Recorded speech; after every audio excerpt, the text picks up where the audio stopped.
The cameras screen is where you can control and configure your cameras. You can quickly touch and view any of your installed cameras. If we had side cameras or blind spot cameras, we could access those by touching the appropriate icons. The mute button allows you to quickly mute source audio. The camera settings icon allows you to change settings for the cameras.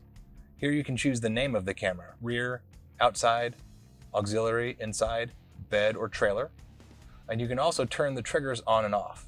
If you do have a front camera installed and a reverse camera installed, like we do in this particular vehicle, camera 1 is going to be the reverse, camera 4 is going to be the front. You can turn the camera 4 trigger off, on, or you can use a feature called VSS. VSS will use the vehicle's speed sense to know when to activate the front or rear camera.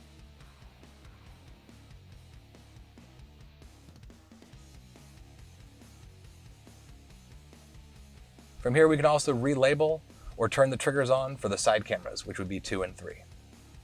You can also turn reverse camera audio on right here in this menu. In your camera settings screen, there's also one option down here for reverse camera input.